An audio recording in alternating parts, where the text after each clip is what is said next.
Local, trusted. This is News 3 at 10 on KBTX. College Station police have arrested a suspected burglar allegedly caught on camera earlier this week. 47-year-old James Aaron Black was arrested today for breaking into two businesses Monday morning. Earlier this week, we told you about break-ins caught on camera at Hypnotic Salon and BCS Abundant Life Family Practice. Police confirmed to us tonight the warrants were for those two break-ins. Nearly a dozen building burglaries were reported Monday in College Station, including at City Hall. Officials want to know what forced a pilot to make an emergency landing today in Brazos County. Investigators say it happened just before 11 in northern Brazos County. No one was hurt when the single-engine plane landed in a field near Wheelock Hall Road at Lone Oak Drive. We're told the plane lost power. Brazos County health officials are reporting 83 new cases of COVID-19 today. That keeps our active case count above 1,000 active cases. Of those new cases, roughly half are from young people ages 18 to 24.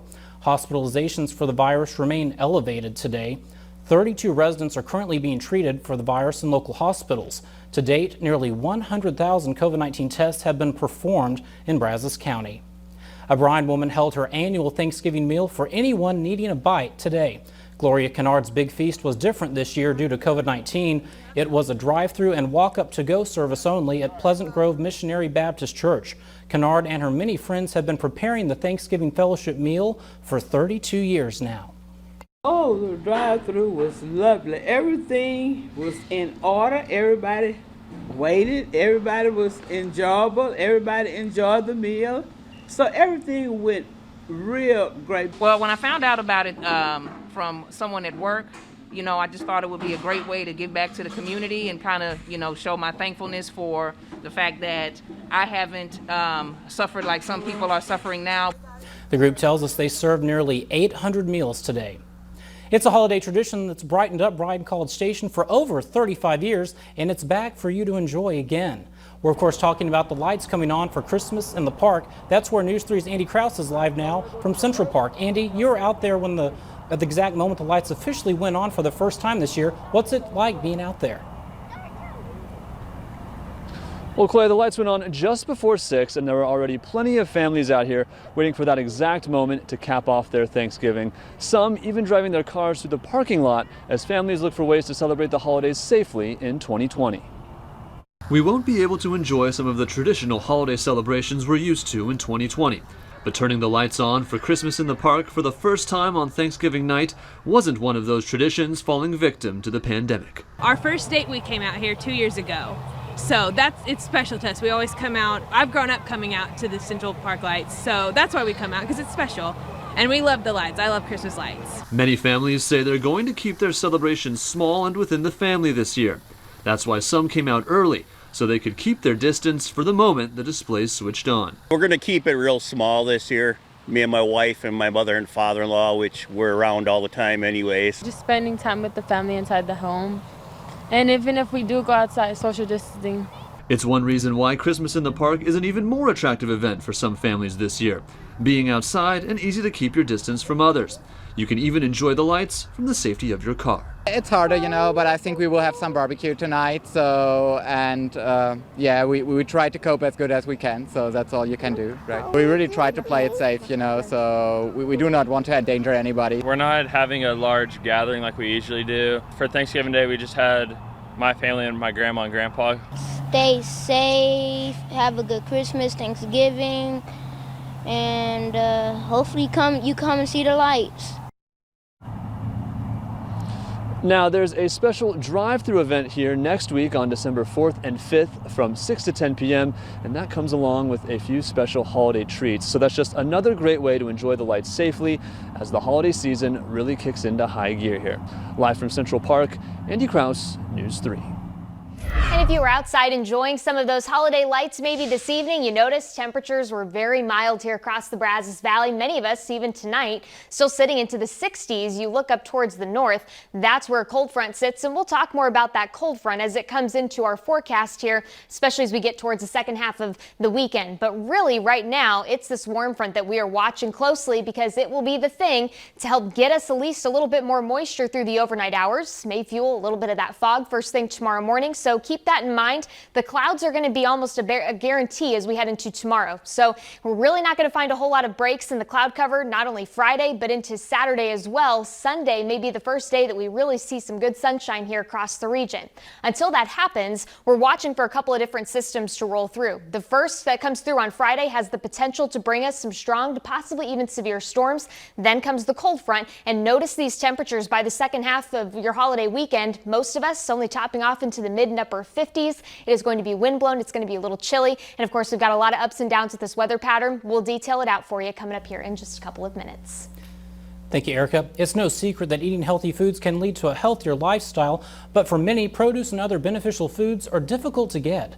News 3's Mia Montgomery visited the Brazos Valley Food Bank to learn more on how they're expanding access to nutritious food to help those in need. In order to live a healthy life, you need a healthy diet.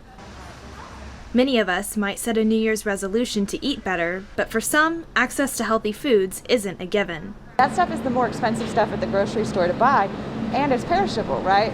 So if you don't eat it right away, then it goes bad before you get a chance to eat it. Shannon Avila, programs manager at the Brazos Valley Food Bank, says the challenge for many families is deciding whether to spend more money on nutritional food or less on products that don't contain as many benefits. So that's one of the reasons that it's so important to us as a food bank to get more nutritious items out to folks who might not have as many resources. In order to do this, the Brazos Valley Food Bank has 9 produce drop sites and 34 partnering agencies that help distribute nutritious food to those in need. The truck leaves it there for the clients to come through, pick up the food. Andy Hawthorne oversees the distribution process. She says if you need help getting access to nutritional food and produce, don't be afraid to reach out. So don't hold back. That's what we're here for. We're here for you to come and get the food and help feed your family. In Bryan, Mia Montgomery, News 3. Avila says produce items qualify as nutritional food items by almost all standards, but families should generally be looking for foods with low sodium and low sugar, and don't forget fruits and vegetables. Families in need received a hot Thanksgiving dinner with all the trimmings, all thanks to local businesses, dozens of sponsors, and numerous volunteers. The annual Thanksgiving in the Brazos Valley event has been a tradition for the last 37 years. This morning, volunteers prepared and delivered over 2,000 meals to residents in the Brazos Valley. Danny Morrison with Epicure's Catering says he was determined not to let the pandemic stop them from serving the community. This is our 37th year. This is probably one of the tougher ones. Chartwell's has graciously done all of the food and packaged it on the inside, and then Thanksgiving, the Brazos Valley organization has taken it from the back dock, as you can see, and packaging it in packages of 2 and distributing it to the cars. To see more about Thanksgiving in the Brazos Valley, you can find the full story at KBTX.com. After the break, President Donald Trump is acknowledging for the first time that he may not be in the White House next year. Plus, in sports, Washington and Dallas battled it out today for the top spot in the NFC East. And it's been dry for the past couple of months here across the Brazos Valley, but it looks like as we round out the second half of your holiday weekend, we've got some better rain chances in store for us. We'll detail all of those things out coming up here in a few minutes. Even in a normal year, over 50% of children in the Brazos Valley struggle with hunger. 50%. We know this isn't a normal year. On December 2nd, join us for the KBTX Food for Families food drive as we help those most in need this holiday season. You're watching News 3 at 10 on KBTX. Tonight, President Donald Trump is spending his Thanksgiving making claims about election fraud, but for the first time, he's also acknowledging he may not be president in January, saying it will be a hard thing to concede if the Electoral College formally elects Joe Biden next month. Ben Tracy has the story. President Trump began the day on the fairways of his Virginia golf course. At the White House, he later addressed members of 6 military units stationed around the world. It's the highest honor of my life to serve as your commander-in-chief. He then launched into another baseless claim that President-elect Joe Biden did not actually get the more than 80 million votes cast for him. The only way he got 80 million votes is through a massive fraud. This has a long way to go. You're going to find tremendous fraud. You're going to find fraud of hundreds of thousands of votes per state. With just 55 days left in his term, the first family decided to have Thanksgiving dinner at the White House instead of their usual holiday at Mar-a-Lago in Florida. This year, we're going to be staying in Delaware with just a small group around our dinner table. President-elect Biden and his family also gave up their customary large gathering in Nantucket because of COVID. The Bidens talked to frontline workers and released a video today about the economic and personal pain so many Americans are facing this Thanksgiving, including the more than 260,000 lives lost to coronavirus. So many people are celebrating this year knowing that someone they love will never again take their seat at the table. Biden is preparing to announce his economic team next week, even as President Trump still refuses to concede.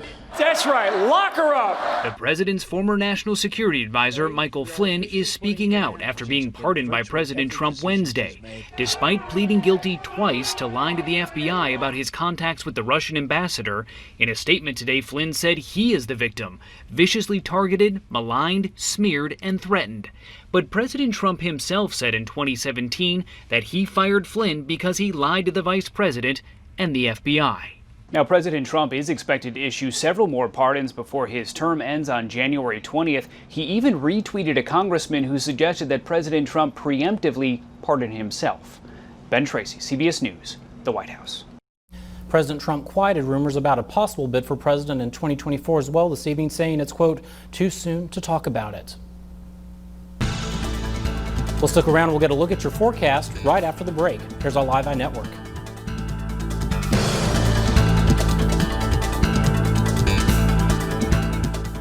Live Eye cameras are sponsored by Norman G. Tractor. Nobody beats Norman G. Tractor. News 3 weather from the Pinpoint Forecast team is sponsored by First Financial Bank. Local bankers putting you first. And now, local weather. We are rounding out your Thanksgiving a little bit on the warmer and muggier side. Temperatures really haven't fallen far from where they were earlier this evening. Many of us still checking into the mid and upper 60s pretty much all across the Brazos Valley. And where your temperatures sit now, they don't fall much further. Maybe our northern counties able to make it into the lower 60s, but pretty much everybody is stuck under this humidity, which basically keeps your temperatures from moving. You add in a little bit of cloud cover, and that basically keeps things very quiet for a lot of us throughout the day today. So the night tonight. As we head into the day tomorrow, you will notice some bigger changes starting to work back in. Mostly across our northern counties, you folks likely won't make it out of the mid 60s. Then as we head a little further down towards the south, where the warm front will likely sit for most of the day, your temperatures will sit a little bit on the warmer side. And this is all as we're kind of watching a ton of different systems trying to be at play here through the next 24 hours or so. This is the cold front that's eventually going to be switching up our weather pattern a bit more. But first, we need this warm front to move up towards the north. As it does so, it will give us some better chances for rain. Then by Saturday, this area of low pressure swings in, and it helps to just kind of keep that rain chance going for us as we continue on throughout the rest of the weekend. So keep in mind, we have the moisture on hand. That is going to help fuel some isolated patches of fog first thing tomorrow morning. Some of it could be dense in spots, and then it's going to lend its way to a little bit of rain developing through the overnight. That will help to give us at least some better chances for rain and storms first thing tomorrow morning. A few of them could be on the strong to possibly even severe side. Then that second wave of rain comes in, and by Saturday we're watching for a heavier rain potential, and really that rain chance lingers through a good chunk of your Saturday and may even find some isolated spots of rain as we get closer to your Sunday. So we're going to watch for one thing, especially by Friday morning, and it's the potential that we could see some isolated stronger storms. If that happens, gusty winds upwards of 60 miles per hour, as well as some of that smaller hail, cannot be ruled out because some of these storms will be what we call elevated, meaning they're tapping into that colder air in the upper levels of the atmosphere, and that helps to get you some of those smaller hailstones mixing in. But I think if we're going to find an isolated severe storm, most of that activity will be across the southern half of the Brazos Valley, where you see that green color painted here across the region. Not to say that our northern counties won't find some good downpours. I do think you will. It's just all dependent on where exactly that warm front ends up holding up through the overnight hours tonight. So here's your pinpoint forecast. Notice more of that rain starting to develop past midnight. First thing tomorrow morning, we may wake up to not only the fog, but a few spots of rain. And we can't rule out a couple isolated rumbles of thunder, though I think once we get closer to the 9 o'clock hour, that is really when we will have some better chances to see some of those isolated, stronger storms mixing in. We get through most of your Friday, things start to quiet down. Maybe our southern counties still getting in on some more of that heavier activity, but the rain doesn't stop throughout the day on Friday. It keeps going through overnight. Then you notice by Saturday, starting to get even a little bit more of that rain trying to mix back in. But the difference here is those temperatures are going to be a lot colder. Many of us are going to be sitting into the mid-50s. It will be a wind-blown rain, likely not the most comfortable of days. And really, if you're trying to find times to put up some of those Christmas decorations, I don't know that this weekend will be the day to do that. We will be watching for some better days, though, coming up next week and some much cooler weather on the way.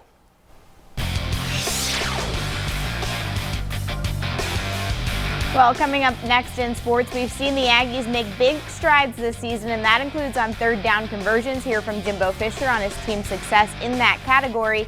Plus, the playoff picture is starting to take shape for 5A and 6A schools, and tomorrow that ticket is on the line for Rudder and Consol. To our farmers, we express our deepest gratitude for the heroes in our agricultural community. Thank you.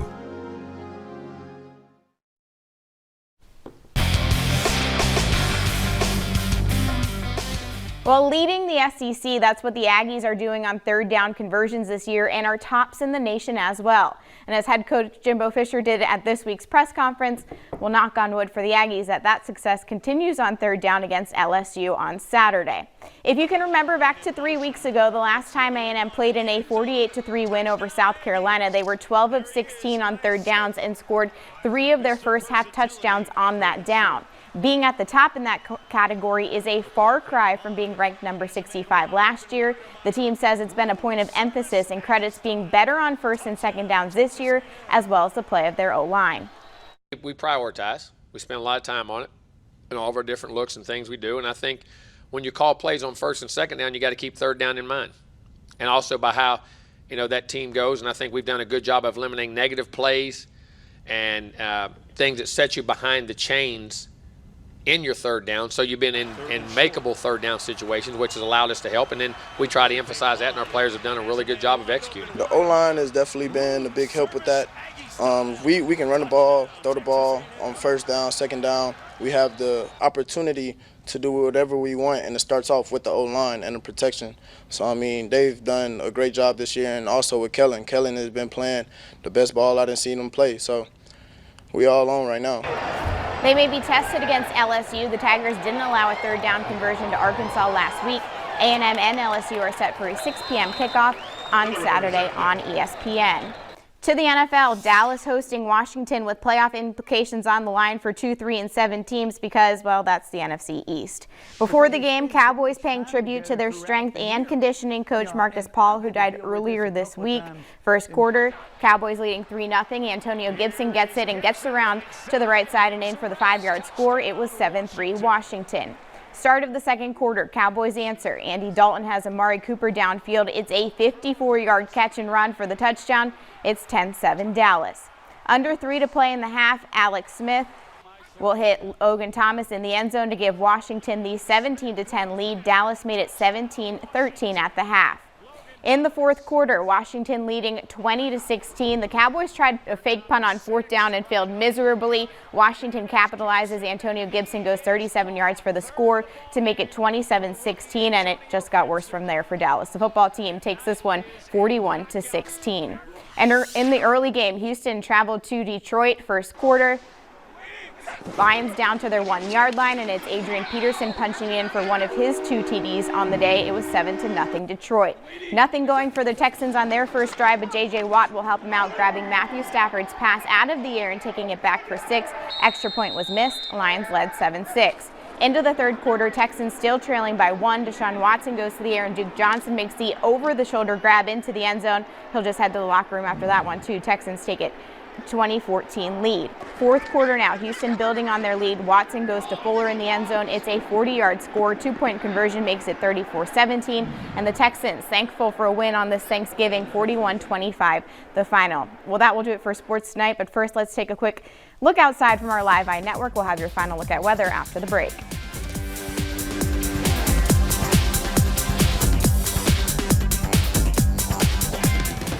Here are tonight's winning lottery numbers, sponsored by Hinson Brand. We deliver for free.